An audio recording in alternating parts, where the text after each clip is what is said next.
Book nibbles. Big ideas, small bites. Joseph Campbell's The Hero with a Thousand Faces begins with the bold suggestion that across the myths, legends, and sacred stories of every culture and age, there lies a common pattern, an archetypal journey of a hero. Whether it is the tale of Gilgamesh wandering the earth in grief, the story of Buddha renouncing the palace to seek enlightenment, the saga of Odysseus battling gods and monsters, or the Christian narrative of death and resurrection, Campbell proposes that these tales are variations of a single great myth, what he calls the monomyth. This universal story follows the passage of a hero who ventures forth from the ordinary world into the realm of the unknown, undergoes trials, receives aid, suffers ordeals, finds a boon or revelation, and returns to share it with his community. The hero, in this sense, is not one figure but countless faces, 1,000 masks worn by the same underlying archetype, which reflects the deep psychological structures of human experience. Campbell situates his argument in the modern intellectual climate, acknowledging the work of Jung, Freud, and comparative anthropologists. He draws heavily on Jung's notion of the collective unconscious, suggesting that myths are symbolic expressions of psychic truths, dramatizations of the inner struggles of the human spirit. For Campbell, myths are not primitive superstitions, but profound maps of the human psyche, guiding individuals through the stages of life and societies through their transformations. When myths are alive, they anchor people to the cosmos, helping them interpret suffering, growth, and mortality. When they lose their power, people feel adrift, severed from meaning. Thus, studying myth is not antiquarian. It is vital for understanding the challenges of modern life. The journey begins with a call to adventure.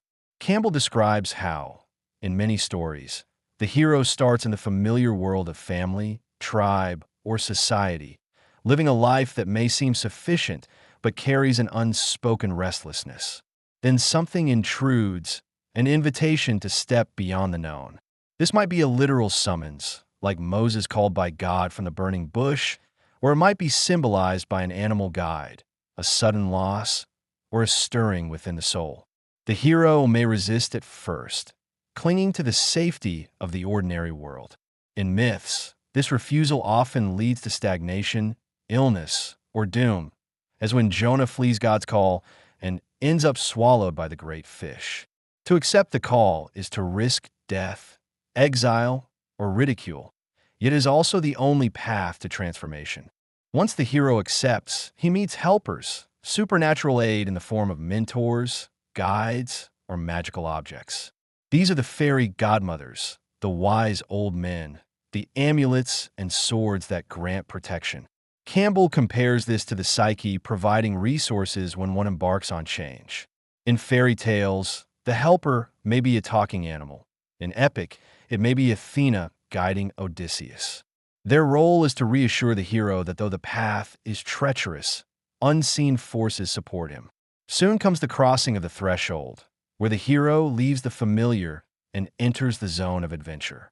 This threshold is often guarded by monsters, demons, or figures who test the hero's resolve.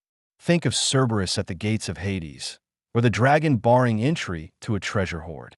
The crossing symbolizes leaving behind childish dependence and stepping into the mysteries of the unknown. The journey continues through a realm of trials, what Campbell calls the road of trials. Here the hero encounters ordeals designed to test strength, courage, intelligence, and spirit.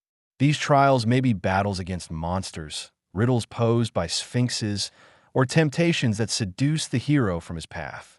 In psychological terms, they represent confronting the fears, desires, and shadows of one's own psyche. Campbell points to the myth of Psyche, who must perform impossible labors set by Venus before reuniting with her beloved Eros. Each task is symbolic of patience, humility, and trust, qualities necessary for inner growth.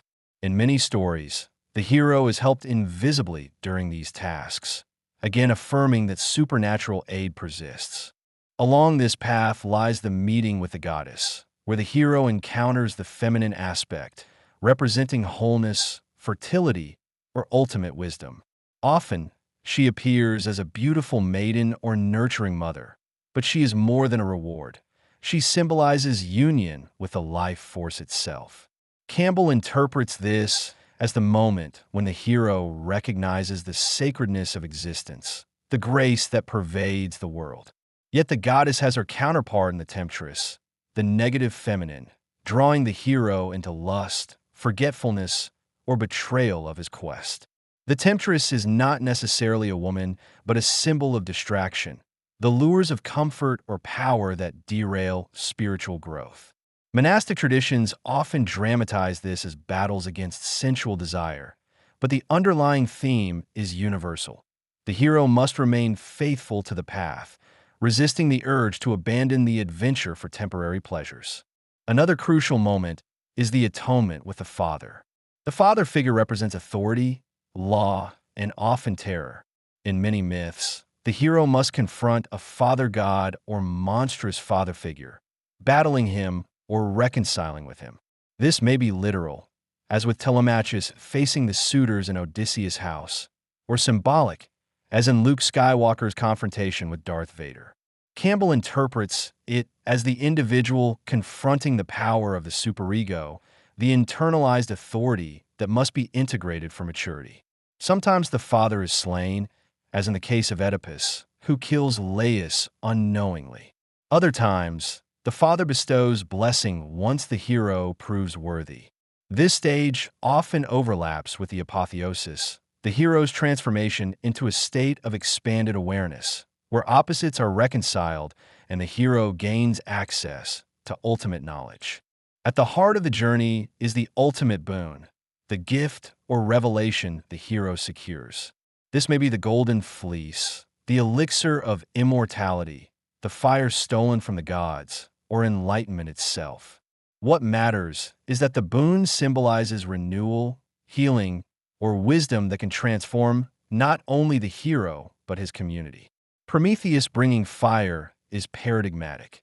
He suffers for stealing divine knowledge, yet humanity benefits.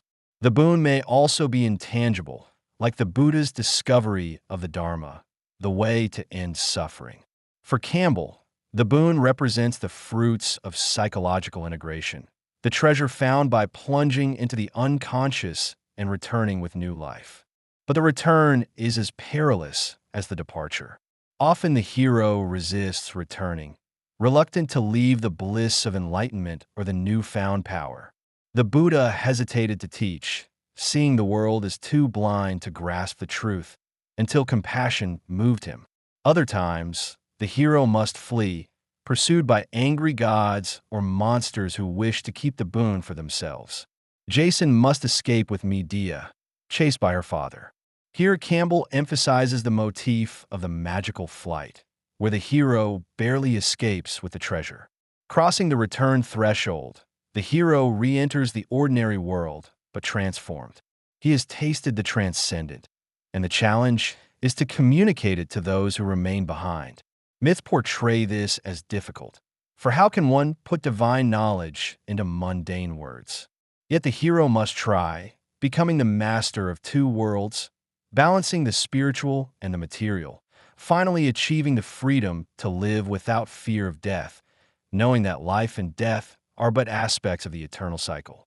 Campbell supplements this mythological cycle with countless examples drawn from Native American tales, Hindu scriptures, African folklore, Polynesian myth, and medieval European romances. He shows how the hero's pattern recurs in every culture, not by diffusion alone, but because it springs from the shared structures of the human psyche. Birth, initiation, marriage, death, these are universal passages, and myths encode them in symbolic form. For instance, initiation rituals often simulate death and rebirth, stripping the novice of old identity and clothing him anew. This mirrors the hero's descent into the underworld and return. Similarly, agricultural myths dramatize the death of the seed and its rebirth as new life, resonating with the cycle of the hero's journey. The commentary added in later editions underscores Campbell's conviction that the hero's journey remains relevant today. He warns that in modern times, traditional myths have lost their grip, leaving individuals without guides. Without myth, people face crises of meaning, falling prey to alienation, nihilism, or empty consumerism. Yet modern works of art, literature, and even film can serve mythic functions, offering symbolic journeys that help audiences navigate their own lives. Campbell famously noted that George Lucas drew consciously on the hero with 1,000 faces when crafting Star Wars, making Luke Skywalker's story a modern myth accessible to millions. In his later reflections, Campbell suggests that the task of modern individuals is to find or create myths that resonate, to live lives that participate in the eternal cycle rather than drift aimlessly. Campbell's prose is dense, layered with examples and cross-cultural comparisons, yet always driving toward the idea that the hero's journey is our journey. Each person faces calls to adventure, career choices, crises, illnesses, opportunities for growth. Each must confront thresholds, trials, temptations, and reckonings with authority. The inner psychological journey mirrors the mythic one, and myths serve as roadmaps. When embraced, they empower individuals to confront their fears, integrate their shadow selves, and bring back boons that enrich not just their own lives, but those of others. In sum, the hero with 1,000 faces is not simply a catalog of myths, but a profound meditation on human growth and transformation. It reveals the underlying unity beneath cultural diversity, showing that whether one reads of the trials of Hercules, the enlightenment of the Buddha, or the resurrection of Christ, one encounters variations of the same eternal story. The hero may wear 1,000 faces, but his journey is one. Campbell's legacy, amplified in later editions, is the conviction that this story is not only about legendary figures of the past, but about every human being. To heed the call, to cross the threshold, to endure the trials, and to return with wisdom. This is the path of life itself, available to all who have the courage to embark on it. And that's it. Joseph Campbell's The Hero with 1,000 Faces. Thanks for listening to Book Nibbles.